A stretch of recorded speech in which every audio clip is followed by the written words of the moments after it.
26th of April, 1985. Good evening, everyone, and welcome back to Docket News. The official weather forecast is here with a 100% chance of thunder followed by lightning.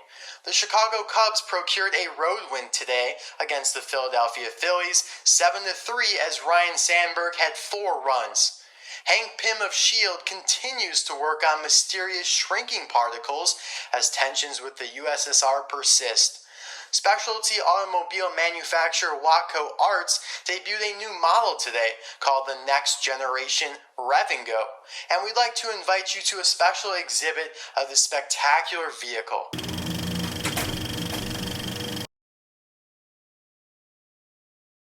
Welcome to the special exhibit of the Next-Generation Rev-N-Go racer and part 2, the second installment in my custom Next-Gen Racers radio series. I guess that's what I'm calling it. I've been having a blast making these intros. I don't know what has compelled me to do it that way, but I just love that artistic, creative lean and how retro it is. So I hope you guys have been enjoying them as well. And if you guys missed it, I reviewed the custom Next-Gen Spearmint Racer last Sunday. So I definitely recommend that you check out that video. I'll link it in the description below, along with the card suggestion pop-up in the top right-hand corner. Definitely an amazing custom, one of the best I have ever seen. And today, we are also taking a look at one of the best I have ever seen, the Next-Gen Rev-N-Go racer, of course. Now, as with the last video, this was made by Wakho Arts. So kind of a new member on the customizing scene, but he does amazing stuff. I'm sure you might have seen some of his other stuff as well. For example, this custom Easy Idle tractor, which I will be reviewing very soon as well. He also has an Apple tractor and a lot of more cool stuff in the works. So follow him on Instagram, message him if you want to get a custom made for you. So anyways, we're going to dive right into the review here of this awesome character, and I am going to name him Dexter Sparks. There was a comment on one of my videos lately. Somebody said that Dexter Sparks was a great name. I don't remember what it was for exactly, but I like that name a lot. It's simple, and Dexter, that's just a cool name. Even though Dexter Hoover is another Cars character, I'm going to call him Dexter Sparks for now. But if you have a better name, let me know in the description below. And shout out to whoever told me of the Dexter Sparks name. Anyways, though, the Next-Gen Rev-N-Go Dexter here appeared briefly in the background of the Florida 500. He has some of the least screen time in the movie, just, in front of George Nguyen, the Next-Gen Leakless racer, but he is there, and because of the limited content, Wakho Arts did a phenomenal job doing this custom, because he literally had nothing to go off of. With other cars like the Next-Gen Apple or Vinyl Toupe, there's a lot of content online. There's literally a whole page of Vinyl Toupe Next-Gen art. So it's a little bit easier than Rev-N-Go and Spearmint. So we're going to get into the review now here of Dexter. First of all, I love his expression. I don't know the exact Next-Gen that Henry Coe from Wakho Arts used to make him here, but it was obviously, a Danny Suarez model. Could have been Richie Gunzit, could have been Cam Spinner.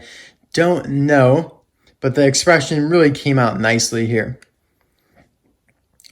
What also came out nicely is this turquoise, kind of dark turquoise green metallic paint. So you can see how it sparkles, kind of has a Spectraflame feel to it like the original Hot Wheels back in the 1960s. And it's got that small logo Rev-N-Go there with the arrow, carburetor decongestant. So it's, like a kind of cold type of thing, Rev-N-Go, for your sinuses and stuff, and just, I don't know, respiratory system. But for cars, I guess, don't know how that works, don't really want to know. Headlights there, grille, frown, of course, as all Next-Gens have. The vents looking good. We have yellow rims here. So he painted these rims because the only other yellow Next-Gen rims are from Sadeep. And Sadeep, the Rusty's trainee, is super hard to find. So Henry decided to paint him himself. And he did a great job. Now we have a break here from Thailand's poor decals. Henry used phenomenal quality decals here. Piston Cup, Combustor, Carbon Fiber, and Synergy there are the contingency sponsors, and they look phenomenal.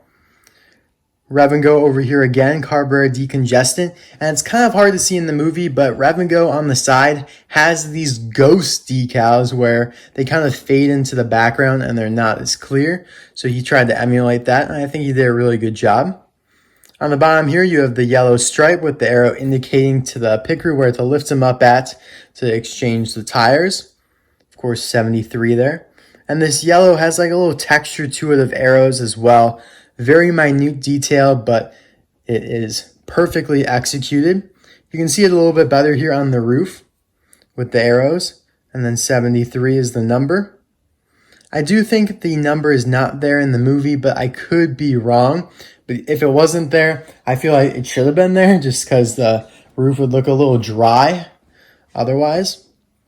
Then you have the window bars, the yellow part here in the back, gas cap, arrows behind the fenders there. And my favorite part is the spoiler here. First of all, I just love this model for the spoiler and how it's kind of larger than most. And it's a little bendy there, as you can see. And it's just painted so crisply. Revving-Go on there just looks phenomenal. I love this. Looks really, really good in blue. On the back here, you can see the Revving-Go logo again. Carburetor decongestant, very, very small. 73. And he's got the racing rookie stripes. I made the mistake in my last video of saying that the Next-Gen Experiment did not have the rookie racing stripes, but he should have. But actually in the movie, he doesn't. So that's probably more of Disney or Pixar's fault. But yeah, this back looks perfect here with the taillights. Very clean. I love it. Here's the other side. Just a beautiful car. Here's the base. So whatever car he used was produced on the 38th week of 2019. So M for 19, 38 for the week, and A for the factory in Thailand. And then you can see that he had to remove the rivets and then glue it back together, I think. I don't know what he used to put it back together. But either way, it's very sturdy. You know, you can see it still rolls perfectly. All right, so now it's time for a little comparison to the Revving-Go tractor. So Mattel shocked us last year in the fall by releasing the Revving-Go tractor, which was actually the first tractor of the Piston Cup they've released. And it happened to be of a sponsor that they haven't even done the regular racer for. Revving-Go has had a crazy story in terms of Cars 3. I'll explain in a couple moments here, but this is definitely a part of that story. The fact that they released this tractor before the next gen himself. So a little disappointing there, but hopefully that means to us that Revving-Go is fresh in the minds of Mattel and they will release the actual one soon. But until then, Henrico from Wakho Arts is the man. So you can see how they are very similar in the decals and design. Quite a bit brighter color, turquoise instead of the darker green, but I think it looks a little darker in the movie personally. Let me know your thoughts in the comment section below on this custom. And again, 73 on the roof there, 73 on the roof of the tractor. So maybe it is in the movie, I'm not entirely sure. I feel like it isn't though, or maybe it's just a bad angle and you can't see it because of the lighting.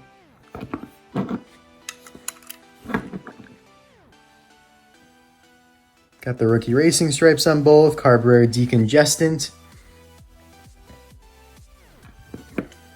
yellow rims.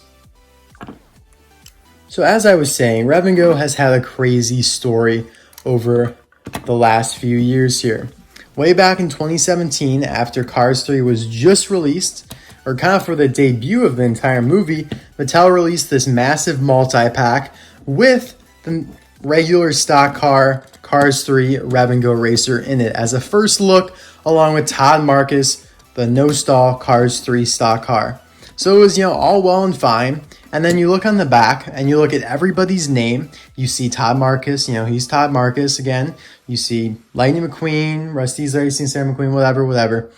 And then you see Revving-Go Racer number 73. That's right, Mattel actually didn't name him. For some reason, maybe Mattel had not received the information on his name from Pixar in time to put it on the back. I don't know what happened, but it's very disappointing that this guy remains unnamed.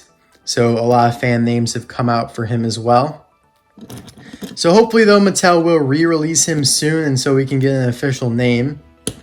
But for now, he remains Revving-Go Racer number 73. But the other part of the story that I was referring to is the evolution of the branding of Revving-Go. These first two racers here, Misty Motorcrass from Cars 1, and then you have this unnamed guy from Cars 3. They're very similar in their paint schemes. Light blue, gets a little bit darker though, and then you have the orange in there for the arrow and the hood and whatever. You can see that the designs get a little bit darker, darker blue up top.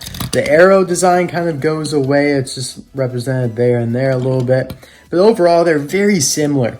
And then you lose the blue entirely. You lose the orange entirely. You lose the dark blue entirely.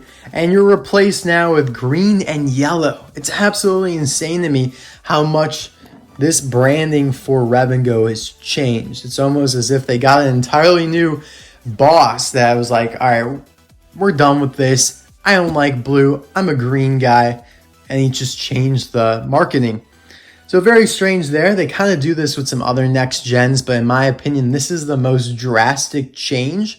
You see some drastic changes with Vinyl Toupe, kind of going back and forth with that one. You see quite a bit of a change with Easy Idle, Revolting, Octane Gain as well. Same with RPM, No Stall. Whereas in my opinion, Leakless and Mood Spring stayed pretty constant. So it's just interesting to see how branding evolved for these Piston Cup sponsors. So let me know in the comments below which Revving-Go racer is your favorite. Misty Motorcrass, Unnamed Guy, or Dexter Sparks here on the right. My answer for that would probably be the Revving-Go Next Gen Dexter here. I just love the green and yellow. I mean, not like looking at that. I think it's, an awesome color scheme. But then when I see these and see how much it changed, I'm not super happy about that, but that falls on Pixar and their marketing decision. I don't know. What I did like to see, though, is that carburetor decongestant stayed constant throughout all three racers. So they didn't change what they were making, so that's good. I also like how arrow, or the theme of arrows, stayed constant. Arrow, arrow, arrow. Blue rims, black rims, yellow rims, though. That's weird. It usually does not happen. I think he's really the only sponsor. Revving-Go is the only sponsor that has 3 different color rims for each racer. Don't quote me on that, but do some research. I'm curious now. I might do research myself. Because if you think about it, for Leakless, I think Leakless went yellow, black, black. And Apple went white, black, black. I don't know. Black, silver, actually. I don't know. Maybe Apple is an example. Anyways, guys, before we end off, I was just about to say before we leave here, but I do want to show you guys this amazing custom Revving-Go Pity from 4-Wheel Drive 7. I love my customs, you guys know it. So he corresponds to the stock car from Cars 3, as you can tell by the toolbox here, which is definitely so well done. That decal is crisp. Of course, using Luke pedalwork as the base. And why not? He's already blue and orange. Perfect. Perfect base. And they look phenomenal together. So thank you guys now so much for watching. I really do appreciate all the recent support you've given me. It's been a blast making videos. I'm just trying to occupy myself, really. And you guys are making it so easy to do that. So enjoyable to upload these videos and interact with you guys in the comments. So leave some comments for me to respond to. I respond to 95% of comments. so please do leave one. Thanks again, guys. Thank you, Henrico from Wakho Arts, for the amazing custom. I look forward to reviewing more of your stuff soon, including maybe some of the stuff you see there in the background. Bye now.